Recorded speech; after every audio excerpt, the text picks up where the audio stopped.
y empezamos ya con nuestro primer sector, este sector dedicado a historia, gracias a un convenio que se ha firmado entre la Universidad Mayor de San Andrés y la carrera de historia, y Herbol.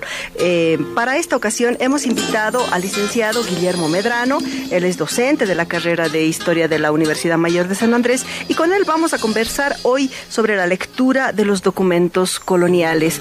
Buenos días, Guillermo, bienvenido a Tejiendo Bolivia. Gracias por compartir esta mañana con nosotros. Muchas gracias. En primer lugar, quiero saludarle, Inés. Muchas gracias por la invitación. Felicitarle también por este programa que de alguna forma es un incentivo para el conocimiento de la historia de Bolivia y la historia colonial en esta parte, ¿no? El tema es muy importante porque obviamente la escritura paleográfica no está muy aclarada para la gente común y corriente, ¿no es verdad?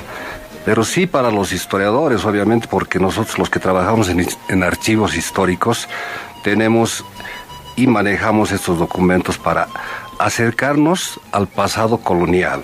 En este caso, la escritura paleográfica viene a ser un instrumento muy importante para el conocimiento de la historia. Evidentemente, yo creo que ese es el único referente o el referente más importante que tienen los historiadores para acercarse a esta etapa de nuestra historia. Y entonces, Guillermo, comienzo por preguntarle qué tipo de documentos se han generado durante la colonia. ¿Qué documentos hay, qué constancias hay que dan cuenta de esta época de nuestra historia? Bueno, hay desde el siglo XVI hasta el siglo XVIII. Yo estoy realizando un trabajo hace muchos años con referencia al manejo del conocimiento de la historia de la paleografía en La Paz.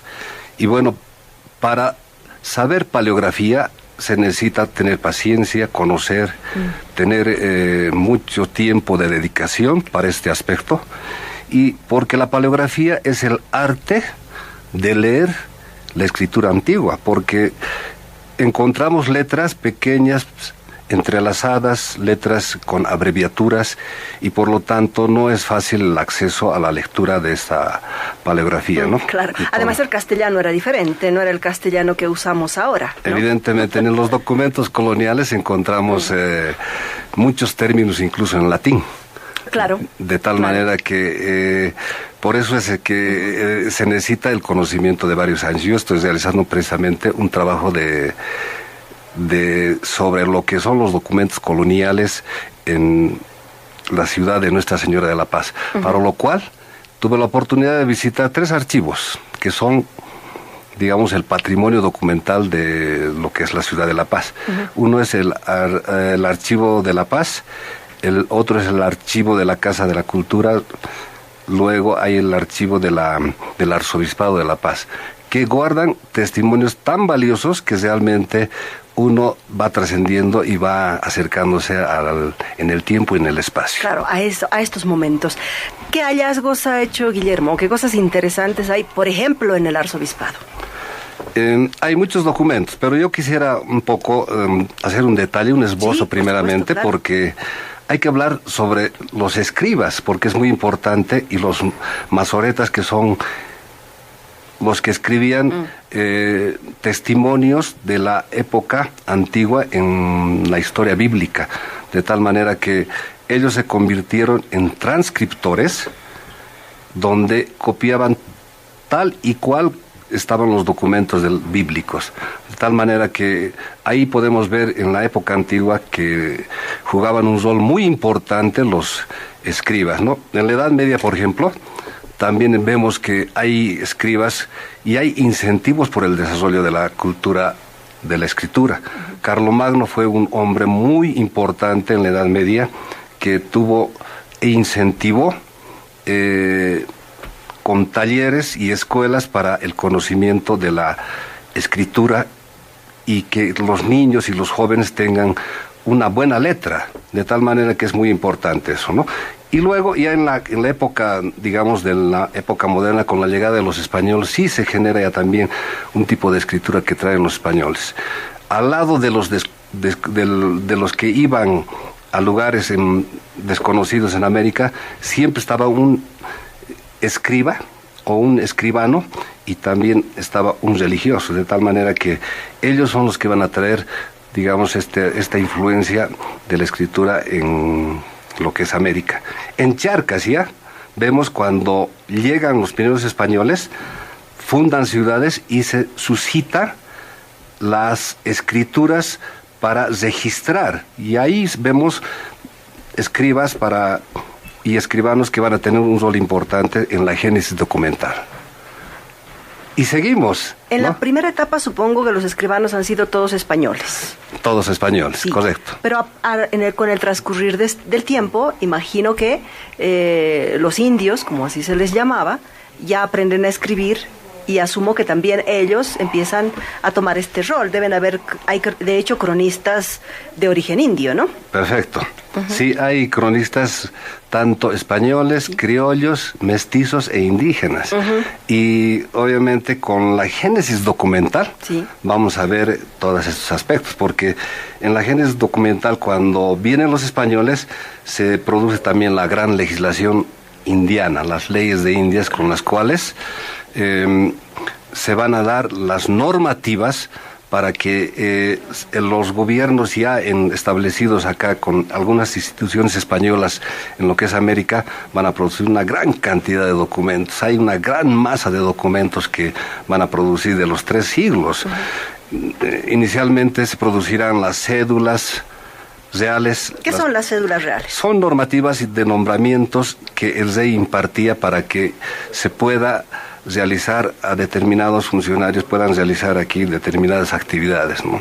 Entonces es el inicio de las normas, de las leyes. Exactamente, y las provisiones reales también que involucraban normativas en los aspectos económicos, políticos y sociales, de tal manera que era muy importante para los virreyes, para las alcaldías, los cabildos, también para las audiencias, que es muy importante en nuestra historia colonial, lo que va a ser la audiencia de Charcas como el inicio y de la hegemonía en lo que es la actual Bolivia, ¿no?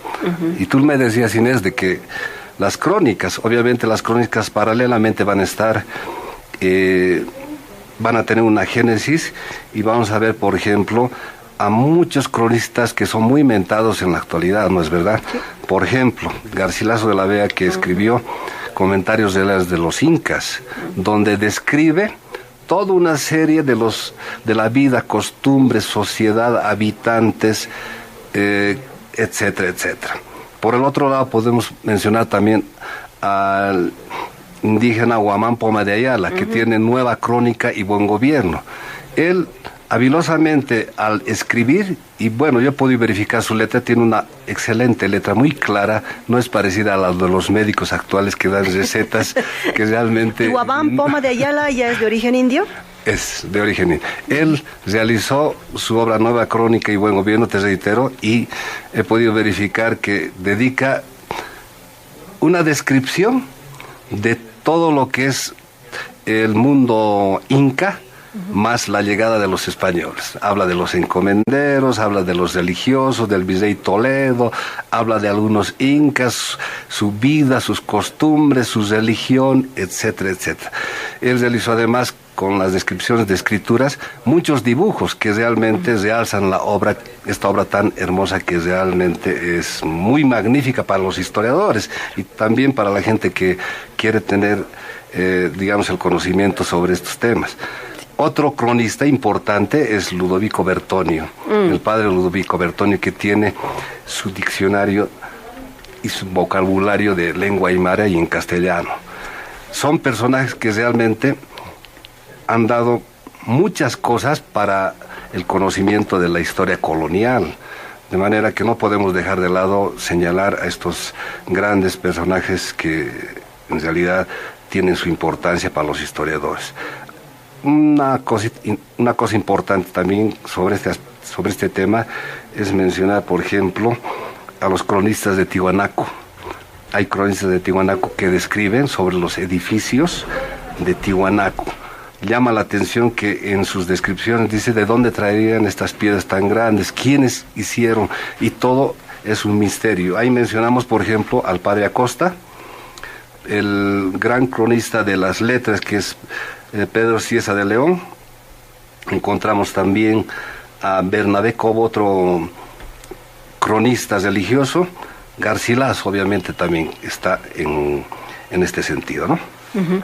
Bien, son las 10:24, tenemos que hacer una pausita en Tejiendo Bolivia, pero al retorno vamos a seguir conversando con Guillermo Medrano, docente de la carrera de Historia de la Universidad Mayor de San Andrés. Estamos conversando sobre los documentos coloniales, los cronistas, los escribanos, interesantes historias. 2 minutitos y ya estamos de vuelta.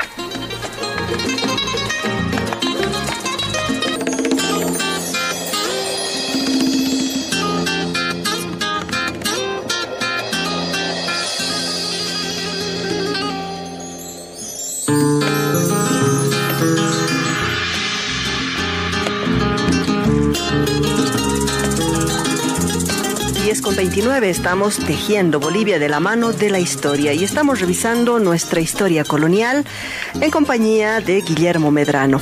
Guillermo, hemos hablado ya un poquito de qué tipo de documentos se habían generado en la colonia, quiénes eran los que escribían, qué tipo de registros hacían y gracias a ellos hoy podemos saber qué pasaba en la colonia. Pero en La Paz, usted ha hecho investigación sobre todo en La Paz. ¿Qué tipo de documentos se han generado durante la colonia en La Paz? ¿Qué cosas se tienen registradas? Bueno, hay una gran variedad y una riqueza documental increíble en lo que son los repositorios documentales, ¿no? En lo que constituye esos 3 archivos que he mencionado.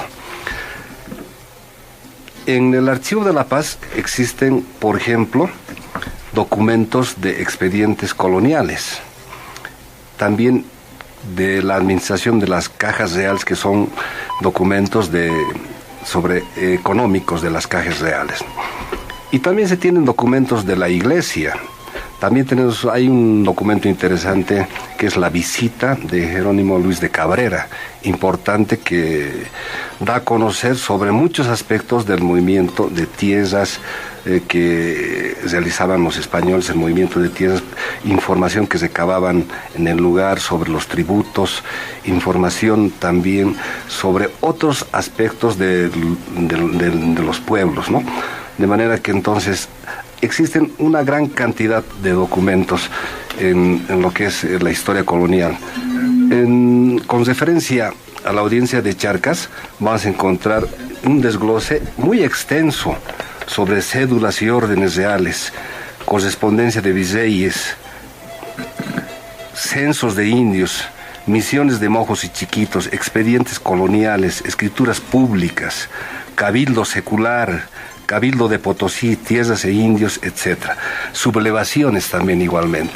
Por lo tanto, todo este desglose puede haber, y hay en otros archivos dispersos también que están en los archivos históricos de Bolivia. De manera que entonces es importante toda esta documentación que en realidad constituye el patrimonio documental de lo que es Bolivia y Nuestra Señora de la Paz. Uh-huh. En el caso de las actas capitulares, son documentos que tienen mucha historia. Y en este momento yo no podría mencionar, pero es una historia larga, que han subsistido estas actas capitulares y constituyen desde la fundación de La Paz, de 1548 hasta 1562. Estas actas capitulares, lamentablemente los originales, están en el Museo de Londres, donde están resguardadas y fueron a dar por una serie de movimientos que a lo largo de la historia se ha suscitado. Yo al mencionar esta parte me siento contento porque las actas están en un lugar muy seguro, en un lugar donde hay reliquias y tesoros que guarda el Museo de British Londres, ¿no? Obviamente que es muy importante. Estas actas capitulares constituyen toda una serie de información de nombramientos, órdenes de levantamiento de edificios de la ciudad, puentes, tributos, actos religiosos, de tal manera que las actas capitulares vienen a ser un tesoro de la ciudad en el siglo XVI. ¿Y quiénes realizaban todas estas escrituras? Son los famosos escribanos, de lo que mucho se menciona en la historia de la colonia, que hubo toda una serie de abusos contra los indígenas, hubo también explotación, hubo el maltrato, etcétera, etcétera. pero no se habla mucho de la escritura, y el patrimonio es muy importante gracias a los escribanos que trajeron esta escritura. Si no, ¿cómo podríamos conocer la historia? La historia oral es importante, pero no se puede encontrar las personas que van a subsistir 100 años o 200 años, claro. ¿No es verdad? Pero en realidad lo escrito es lo que da una cuenta más precisa de lo que pasaba. Pero una cuestión aquí, Guillermo, obviamente quienes escribían desde su perspectiva. Yo puedo ver las cosas de una manera y las escribo de esa manera. Otras personas las ven de otro modo y quizá si no escriben, su perspectiva de la realidad no se refleja. ¿Usted considera en todo caso que hay una mirada más española que indígena o criolla a partir de estos documentos? Debe ser así, ¿no? Está presente siempre la subjetividad. Claro. Está presente la subjetividad.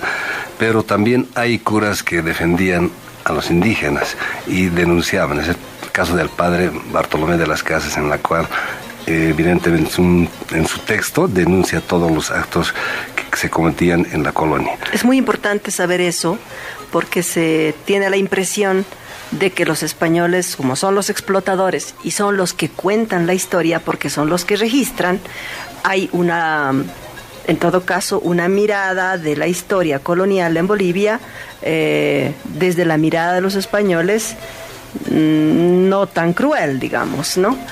Pero es importante saber entonces que hay un Bartolomé de las Casas que opta y se pone del lado de los indios y denuncia cosas, ¿no? De manera que creo que es muy importante leer, por ejemplo, a Bartolomé de las Casas. Sí, también a Guamán Poma. Guamán Poma también, él sí denuncia todo un abuso del maltrato contra los indígenas, pero también valora la educación religiosa que él ha tenido, las cosas importantes, las cosas morales, el trato entre humanos, el acercamiento, cómo debemos ser dentro de los valores cristianos, ¿no? De manera que importante, hay documentos sumamente aclaratorios también. Lo que a nosotros nos queda es, obviamente, tratar de ser imparcial cuando uno escribe, no escribir con mucho apasionamiento, tratar de escribir con claridad y enseñando lo que es para una perspectiva mejor del futuro, en base a lo que ha pasado. En eso consiste un trabajo científico, ¿no es cierto? Exactamente, en eso consiste. Y sí, esto es de mucho tiempo. Las investigaciones que uno realiza tiene que realizar no solamente en base a un documento, sino obviamente comparar con otros documentos y sacar una reflexión con relación a lo que ya se ha escrito. Hablemos de los escribanos. ¿Quiénes son los escribanos? ¿Qué tipo de documentos registran? ¿Dónde están? Los escribanos constituyen los grandes personajes que van a dar fe de un acto, de un acontecimiento histórico, y son las personas que nos han dejado ese gran legado de sus libros en cueros. Yo al visitar, por ejemplo, con tapas en cuero, yo al visitar, por ejemplo, los 3 archivos he podido verificar la gran cantidad de documentos que contienen muchos temas. Gracias a los escribanos se conoce la historia de lo que ha sucedido, por ejemplo, en la ciudad, de los personajes, y son los grandes personajes, reitero, que van a aportar para la construcción de la documentación en toda América y también en el ámbito de lo que es Nuestra Señora de la Paz. Los libros que han escrito son ordenados con portadas y también tienen índices. Y vemos ahí que son voluminosos los libros, ¿no? Hay temas de cabildo, por ejemplo, hay nombramientos, normas, resoluciones, y también hay otro tipo de instrucciones con relación a las construcciones de la ciudad, tributos sobre las cárceles, vida pública, por ejemplo, el poder que uno da a otra persona, arrendamiento, venta de esclavos, que hay un interesante aspecto sobre esta documentación, fletamentos, sesiones, recibos, expedientes criminales, juicios, remates, y en fin hay una gran cantidad de documentos con relación a esta parte. Ahora, cuando vemos todas estas escrituras, no son tan fácil el acceso a la lectura. Obviamente se tiene que tener una especialización y trabajar con detenimiento y con mucha paciencia, ¿no? Las letras están en letra procesal, o están en letra cortesana, o están en letras encadenadas. De manera que uno, cuando ve un documento de este tipo de letras, ve y se asusta, pero obviamente con el tiempo uno va aprendiendo, y creo que son documentos que dan mucho que conocer sobre los aspectos económicos, políticos y sociales. Guillermo, ¿usted considera que todos estos documentos ya han sido analizados? ¿Tenemos toda la información sobre la colonia? ¿O todavía falta estudiar esta documentación para seguir comprendiendo esta época y cómo se había configurado todo este tiempo? Hay muchos documentos inéditos. La presencia, por ejemplo, de extranjeros acá es muy importante, porque viene el Archivo de la Paz, viene el Archivo de la ciudad de Sucre, en busca de documentación colonial. Entonces, hay mucha documentación inédita. Por ejemplo, hay sobre las rebeliones indígenas en Sucre mucha documentación. Acá yo puedo verificar que tenemos sobre el de Tupac Katari, hay algunos documentos y que no tienen, digamos, son inéditos, ¿no? Y necesitan ser investigados. Yo algún momento, cuando vienen algunos sociólogos, les digo, no solamente ustedes se dediquen a interpretar en base a libros, sino también usen también los documentos de la sociedad colonial y vean y estudien también los documentos primarios, de tal manera que es importante el conocimiento paleográfico de lo que es la documentación colonial. En definitiva, todavía nos falta estudiar toda la documentación que está guardada en los archivos, no solo en Bolivia, sino también, por ejemplo, en Londres y en España, que debe haber un montón de documentación guardada en repositorios, archivos y museos. Evidentemente hay mucha documentación inédita que los escribanos han dejado, y los investigadores debemos estar pendientes con relación a las nuevas investigaciones que salen, ¿no? Y en base a ello sí poder, digamos, buscar un determinado tema que no está conocido. Hemos estado conversando con Guillermo Medrano, docente de la carrera de Historia de la Universidad Mayor de San Andrés, gracias a un convenio que hemos suscrito con Herbol, porque nuestro propósito es acercarle a usted esta historia que no es generalmente contada, que no nos la han dicho en la escuela y que es importantísimo conocer para comprender la complejidad de nuestro tejido actual. Son las 10 de la mañana con 42 minutos. Agradecemos la visita de Guillermo Medrano. Muchas gracias por haber compartido con nosotros este espacio y esperamos tenerlo próximamente para seguir conversando sobre estos documentos. Muchísimas gracias y un saludo cordial a la carrera de Historia, a los colegas y amigos que nos están escuchando en su programa. Felicitaciones. Gracias. Vamos a una pausita en Tejiendo Bolivia y estamos de retorno con una campaña importantísima. Desembolsate Bolivia. Dejaremos de usar bolsas plásticas.